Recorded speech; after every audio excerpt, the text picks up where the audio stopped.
बिहार में मतदाता सूची पुनरीक्षण पर आज भी संसद में हंगामे के पूरे आसार हैं।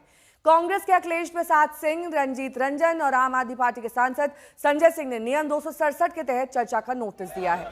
पहलगाम आतंकी हमले, ऑपरेशन सिंदूर और बिहार मतदाता सूची को लेकर संसद के दोनों सदनों में 3 दिन से हंगामा जारी है।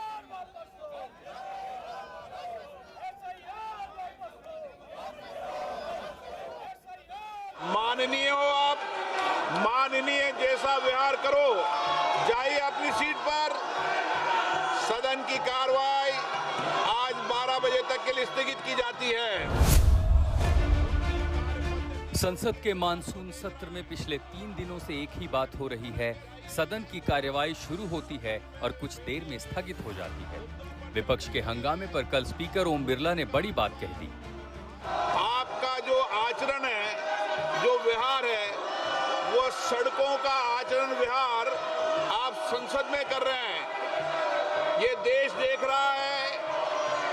आप जिस राजनीतिक दल के लोग हैं, मैं उन नेताओं से भी कहना चाहता हूं कि देश आपके सदस्यों के आचरण व्यवहार को देख रहा है, उनकी कार्य पद्धति, उनके व्यवहार को देख रहा है।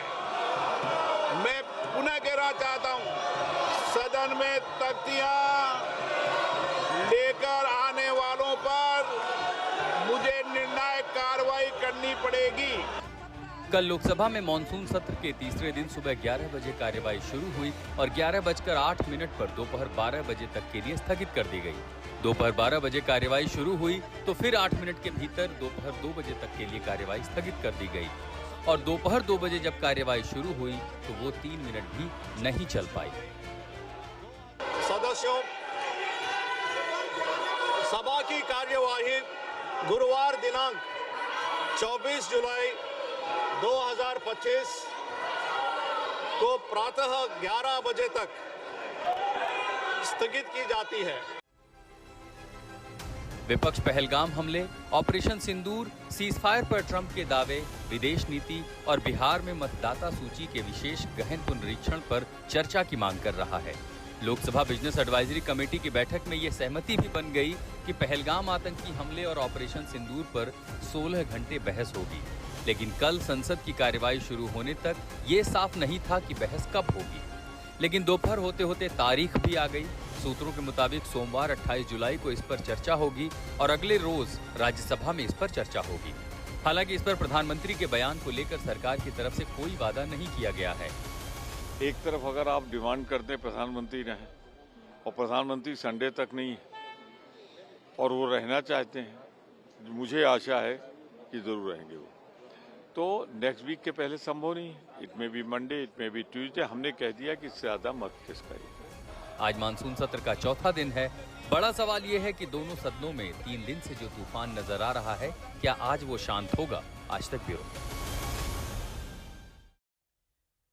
पीयूष मिश्रा मेरे सहयोगी इस वक्त तमाम जानकारी के साथ जुड़ गए हैं। पीयूष, तमाम मुद्दे हैं जिनको लेकर विपक्ष लामबंद है और सरकार से जवाब की अपेक्षा करता है, लेकिन इस बीच सवाल इस बात को लेकर भी उठ रहे हैं कि प्रधानमंत्री स्वयं जवाब दें। चाहे वो ऑपरेशन सिंदूर का मामला हो, चाहे बिहार की वोटर लिस्ट पुनरीक्षण का मामला हो, प्रधानमंत्री तो यहाँ है नहीं। एक और मुद्दा विपक्ष के हाथ लग गया है। जी बिल्कुल, विपक्ष के पास कई मुद्दे हैं, जिसमें पहलगाम का मुद्दा हो या ट्रंप के द्वारा जो बात कही जा रही है वो हो, या फिर ऑपरेशन सिंदूर हो। इसके साथ साथ सबसे बड़ा मुद्दा जिसको लेकर विपक्ष पिछले 2 से 3 दिन से लगातार हमलावर है सरकार पर, वो है बिहार में चल रहे SIR पर। और SIR को लेकर तो आज भी विपक्ष का धरना प्रदर्शन 10-10:30 बजे के आसपास मार्च निकालने की भी तैयारी विपक्ष के द्वारा की जा रही है संसद भवन के अंदर। तो आज भी हंगामा संसद भवन में आपको देखने को मिलेगा। पिछले 2 दिन से लगातार हंगामे की भेंट जो है संसद चढ़ता जा रहा है और संसद की कार्रवाई लगातार जो है स्थगित होती जा रही है। जहां तक प्रधानमंत्री की उपस्थिति का सवाल है, उसको लेकर जो है चर्चा अगले मंडे से ऑपरेशन सिंदूर पर होगी और सूत्र बताते हैं कि प्रधानमंत्री सदन में मौजूद रहेंगे और जब जरूरत होगी तो वो इंटरवीन भी कर सकते हैं, ऐसा सूत्रों ने दावा किया है। लेकिन मंडे से जो है इस पर चर्चा शुरू हो रही है लोकसभा में और ट्यूसडे से राज्यसभा में ऑपरेशन सिंदूर पर चर्चा शुरू होगी और दोनों सदनों में 16-16 घंटे दिए जा चुके हैं। सवाल सबसे बड़ा ये है कि क्या सरकार एसआईआर पर चर्चा करने के लिए तैयार है। सूत्रों ने यह दावा किया है कि सरकार किसी भी तरह से कोई चर्चा एसआईआर पर नहीं करेगी। उसका कारण ये है कि एसआईआर जो है वो चुनाव आयोग के द्वारा कराया जा रहा है और चुनाव आयोग की जो प्रक्रिया है उसके काम करने के तरीके पे सरकार का कोई दखल नहीं होता और इसीलिए सरकार चुनाव आयोग की तरफ से कोई जवाब नहीं दे सकती। इसलिए इस पे चर्चा होना फिलहाल जो है नहीं लग रहा है कि इस पे कोई चर्चा हो। ठीक है, बहुत बहुत शुक्रिया पीयूष इस तमाम जानकारी के लिए आपका।